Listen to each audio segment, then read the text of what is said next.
ब्रह्मचर्य आश्रम।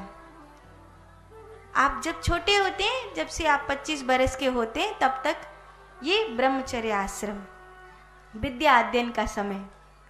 फिर जब आप 20-25 बरस से ऊपर बढ़ने लगते हैं, तब आपका दूसरा आश्रम शुरू होता है। जानते हैं वो? गृहस्थ आश्रम। ठीक है। फिर आप करीब करीब 45-50 वर्ष से ऊपर होने लगते हैं, तब आपका गृहस्थ आश्रम पूरा हो जाता है।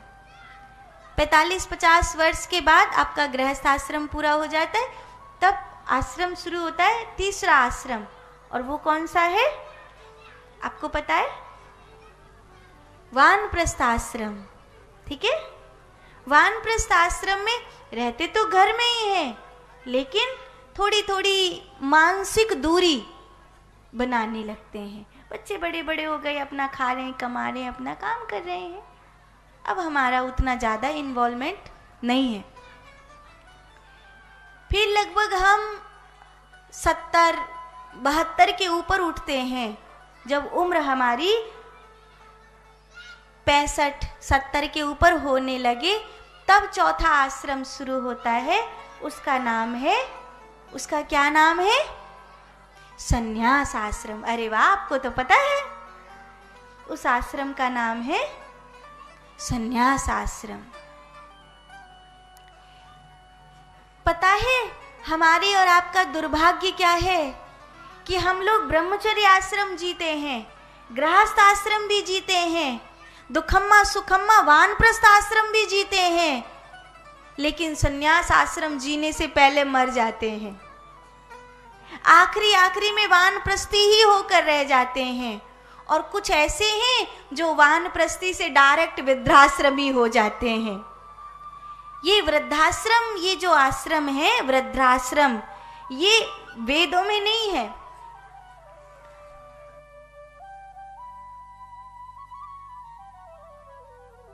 जो आश्रम है शास्त्र में नहीं है, हिंदू धर्म में नहीं है। हिंदू धर्म में 4 ही आश्रम है, ब्रह्मचर्य, गृहस्थ, वानप्रस्थ और संन्यास। फिर ये जो 5वां है ना, ये जो बीच में टपक पड़ा है, अनाथ आश्रम और वृद्धाश्रम, ये वाला जो ये विदेश से आया, ये अंग्रेजों से आया, ये भारत में नहीं था। भारत में कोई अनाथ आश्रम नहीं होता था, कोई वृद्धाश्रम नहीं होता था। मान लो किसी के मैया बाप मर जाए तो चाचा ताऊ वगैरह सब मिलके पाल लेते थे, बुआ फुआ कोई ना कोई पाल लेता था। ऐसे कोई अनाथ आश्रम अलग से जरूरत नहीं पड़ती। किसी का कोई भी नहीं होता था ना, तो कोई ना कोई अनजाने ही उसको पाल लेता था। उसकी बच्चा है, उसका कोई नहीं है, तो कोई ना कोई ऐसी माँ मिल जाती थी जिसके खुद के कोई संतान नहीं होती थी, वो उसी को अपना मान लेती थी। तेरा भी कोई नहीं, मेरा भी कोई नहीं, मैं तेरी माँ हो गई, तू मेरा बेटा हो गया, ऐसे पाल लेते थे। तो अनाथ आश्रम की जरूरत नहीं पड़ती थी, और वृद्धाश्रम की जरूरत तो बिल्कुल नहीं पड़ती थी। घर में बाबा दादी का तो डंका बजता था। लेकिन अभी समय बदल गया है, अभी सचमुच समय बदल गया है। अब मनुष्य को संन्यास आश्रम की जरूरत है। और मेरा हाथ जोड़कर निवेदन है, कभी ऐसी नौबत मत आने देना कि वृद्धाश्रम जाना पड़े। सन्यासी होकर मरना, बिना सन्यासी हुए मत मरना। चौथा आश्रम जीकर ही जाना, 3 आश्रम में ही मत मर जाना।